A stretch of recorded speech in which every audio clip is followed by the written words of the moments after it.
you got guys walking around eating ices, and then 2 days later, somebody would get stabbed in the yard.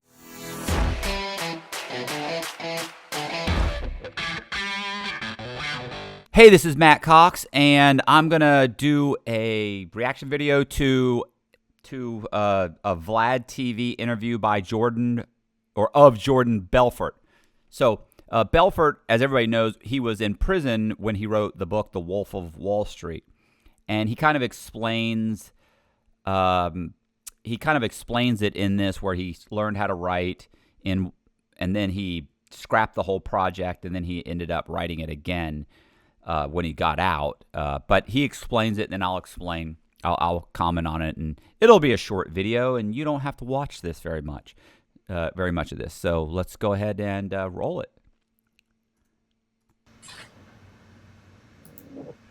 So you get a 4-year sentence. When you hear, how old were you at the time when you got the 4 years?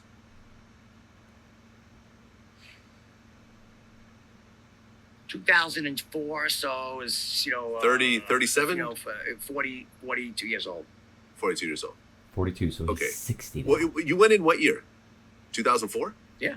Okay, so it took a while for them to kind of put everything together. It goes so slowly. It drags on for years and years and years. That's the worst part. Once you go to jail, it's easy. You get it over. But that was the top part, where it's just painful, where you can't reach. You're dying in slow motion. That's the worst part. Can you stop for that for a second? So I'd like to mention that, yeah, that's the case if you get 4 years. If you get 26 years, then the worst part is doing the sentence. But when you end up getting as little time as he got, yeah, it's easy to say. But yeah, I can see that definitely having to wait to be sentenced, knowing you're not going to get very much time. It just puts your whole life on hold. So you're almost serving a sentence waiting to be sentenced. But anyway, go ahead. Sorry. You heard the 4 years. At the age that you were at, the lifestyle you had been living, and so forth, how did you feel? I thought it would be less, because Danny had got 4 years, and Danny had gotten in trouble again when he was cooperating. So he was cooperating as well, and he got in trouble, and they broke his agreement. But the judge, rightfully so, didn't ruin his life and gave him 4 years. And I was sentenced about a year and a half or 2 years later, and the judge gave me 4 years because he said I was the mastermind. I was the guy that came up with the whole thing, and Danny was more like my pawn in my game of chess. And it's probably, in some regards, he's right. In some regards, he was wrong. But the judge, I think gave me a sentence he thought was long enough to teach me a lesson and to make a point, but not long enough to destroy my life and allow me to rebuild. So 4 years in the federal system means 2 years, because you get time off for good behavior and other things. So I ended up serving 22 months and also went through a drug program, which God knows in my case was needed, right? So I did 22 months in jail, and I came out still a young guy. So it was like, I think it was the appropriate sentence. And then having to pay back money, which I have, All right. Can you stop? Right. Well, you were ordered. So one of the things Colby wanted me to mention was that, he was sentenced. He was facing like 30 years, but because he cooperated against his co-defendants, he got a 5K1, which is it's a motion filed by the U.S. prosecutor just prior to being sentenced, which basically allows the judge in your case to go below the sentencing guidelines. And so his sentencing guidelines at the time were, it was whatever, it was around 30 years. And because he had cooperated, and several people that he cooperated against had also entered pleas of guilty, and they had been found guilty. And that's what takes so long in these sentences, is that as you're cooperating with law enforcement, they then have to build a case against the people that you're cooperating against. So those cases take time to indict those people, have those people then fight their cases, then those people end up either going to trial or they plead guilty, they get sentenced. So your sentencing keeps getting pushed off and put off and put off, and that it took years before he was eventually sentenced. And of course, by the time he got in front of the judge, it's like, yeah, his sentencing guidelines are 30 years, but he's cooperated against 15 or 20 people. So they say, look, we're going to give him 4 years, and I think he's absolutely right about the 4 years. I think it's a light sentence, but based on the amount of cooperation he did, it was probably justified. And he's absolutely right. Like the job of a judge should be, although it typically isn't what they do, but a judge should give you a sentence that lets you know this is a serious infraction of the law, but not so much that it absolutely just destroys your life. Like, I mean, unless you've done something just horrific, they shouldn't be handing out 20 and 30-year sentences. They gave this guy 4 years. He's out in 22 months. He gets to restart his life. So the other thing I wanted to mention, too, is that he says something that he's saying the drug program, what he's trying to explain is RDAP. So what he ended up getting was he got 48 months. He get a year off for the drug program. So now he's at 36 months. He had to do 85% of that sentence. So they take off 15%. Then he got some, not very much, but he got some halfway house, probably 8 to 10 months. That's why he did 22 months. So 48 minus 12, then 15% off of the remaining 36 months. Then he got whatever he got in between that. So 30. So he got about 10 months. He probably got about 9 months of halfway house. And there's a program in prison called RDAP, and it's an amazing program. And it definitely did him some good. So, but anyway, go ahead. Hey, I hope you're enjoying the video. And if you're interested in buying a painting from me, my contact information is in the description box. Back to the video. To pay back $110.4 million in restitution.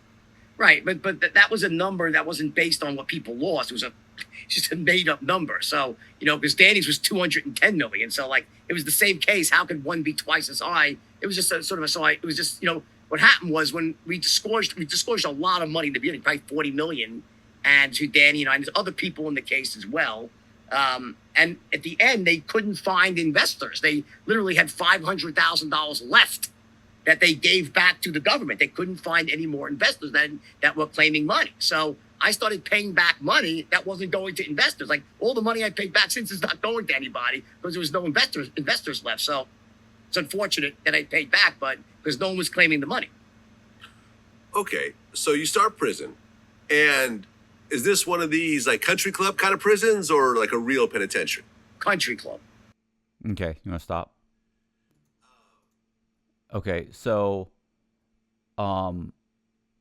it's funny because like Boziak and I talked about this, John Boziak and I talked about this the other day, is that the low that I went to a medium first. That was 3 years of the medium, which is like a real prison.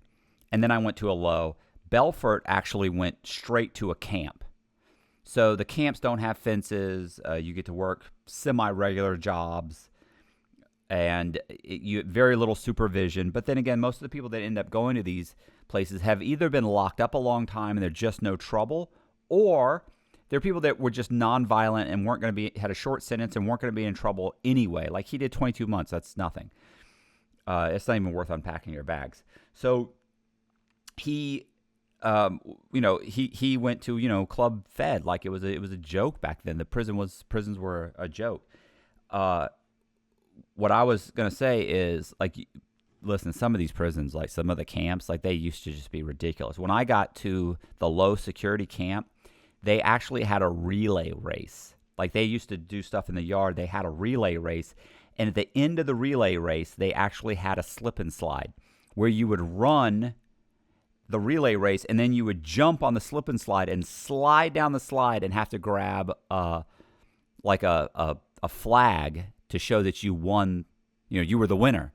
I mean, they had popcorn, they had ices, they had, it's so funny because you got guys walking around eating ices, and then 2 days later somebody would get stabbed in the yard. Like, it's a very odd environment. But yeah, he went to he went to a camp. And the other thing I was going to say is, and I mentioned this in the other video, is that, like, you've got two guys. He's supposed to be the ringleader. The other guy is just his lackey, right? But the other guy got over $200 million in, I think he said $200 million in restitution, and Belfort got $40 million in restitution, something along those lines. So it doesn't even make sense. But what happens is it just depends on what your lawyer wants to argue and how much your lawyer wants to argue. Obviously, Belfort had a better lawyer. So let's go ahead and... Hey, sorry for interrupting the video, but want to let you guys know that if you join my Patreon at the top tier, every single month you get a different painting, and the contact information for my Patreon page is in the description. Back to the video. So you start this country club prison. I guess Tommy Chong from Cheech and Chong is your cellmate. That's right. Yes, And Tommy he was my actually encouraged cellmate, you- which was awesome. Yep, I bet.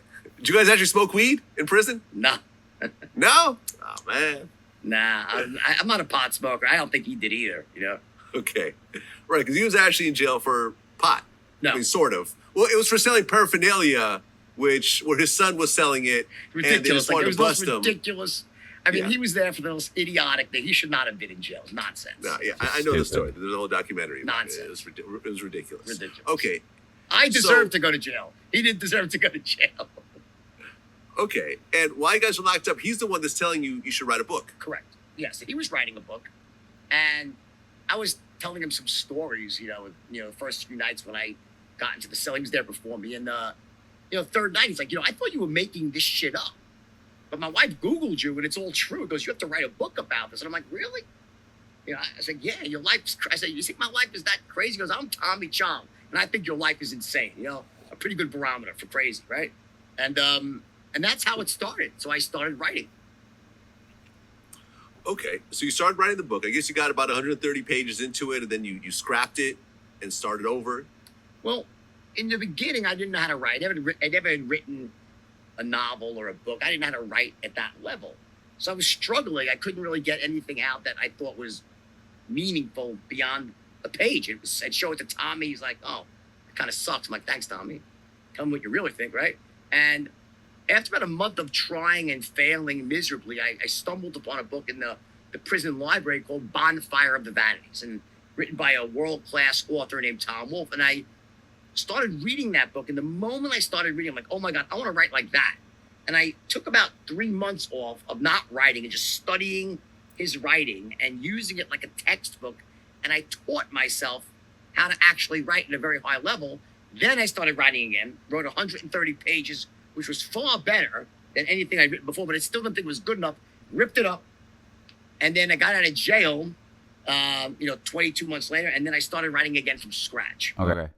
So listen, you know how, like, I wrote, God, I don't know what I wrote, like 5 or 6 books. I wrote like over 20 synopses of guys' stories. And the synopses are like small books. And I wrote 5 or 6 books while I was incarcerated. And I totally get it. Like the first time when I started writing, it was not good. And I ended up ordering several books. Like one of the books was, I ordered the, like True Crime for Dummies. And I wrote like The Idiot's Guide to Writing Memoirs. And then I ended up reading a book that was written by this woman. I forget what it was called, but it was a very short memoir. It was a very short book about how to write memoirs. And it was great. But it's funny, the movie Bonfire of the Vanity, or the book Bonfire of the Vanities, is a great book. It was a great movie. And so I get him finding a book that he was like, wow, and he wanted to emulate that style. Because I actually wrote, the longest book it took me to write was my own story. Writing other people's stories is way easier.